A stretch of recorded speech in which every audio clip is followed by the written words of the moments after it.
નમસ્કાર મિત્રો, હું દુષ્યંત રાઠોડ. મિત્રો, આજે હું વાત કરવા જઈ રહ્યો છું એવા વ્યક્તિત્વની કે જેના નામ માત્રથી બનાસકાંઠાની ધરતી ઘણું બધું ગૌરવ અનુભવે છે. અને મિત્રો, એ નામ એટલે આપણા સૌના લોકલાડીલા નેતા એવા શંકરભાઈ ચૌધરી સાહેબ.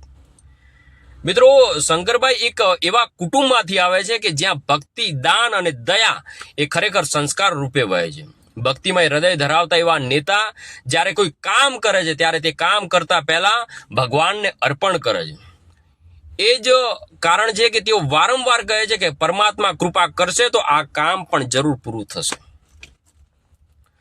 ખરેખર શંકરભાઈ ફક્ત રાજકારણી નથી, પરંતુ એક યોગી છે જે પોતાની બુદ્ધિ અને શક્તિ પ્રજાના કલ્યાણ માટે સમર્પિત કરે છે.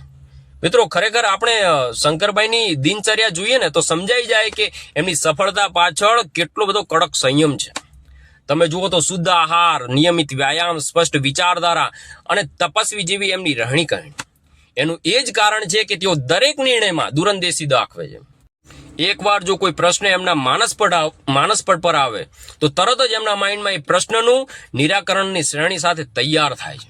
મિત્રો, ખરેખર શંકરભાઈ રાજકારણમાં તો તેઓ પ્રભાવશાળી છે જ, પણ સહકારી ક્ષેત્રમાં તો તેમને ભીષ્મ પિતામહ કહેવાય એમાં કોઈ અતિશયોક્તિ નથી.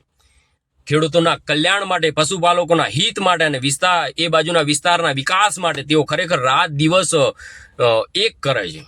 અને હા મિત્રો, કેટલાક વિપક્ષીઓ એમને કોમવાદી કહેવાનો પ્રયત્ન કરે છે, પરંતુ સત્ય એ છે કે શંકરભાઈ કોઈ જાતિ કે સમાજના નેતા નથી.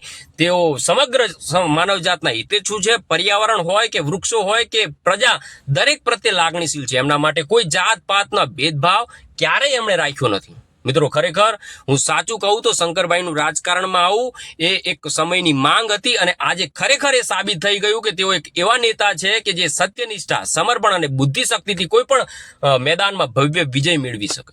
એટલે મિત્રો, આપણી સૌની ફરજ છે કે આવા નેતૃત્વને વધુમાં વધુ મજબૂત બનાવવું. અને શંકરભાઈ એક માત્ર વ્યક્તિ નહીં, પરંતુ બનાસકાંઠાનું એક ગૌરવ છે, એક ભરોસો છે, અને ગુજરાતની આશા અને સહકાર ક્ષેત્રનો એક દ્રઢ સ્તંભ છે.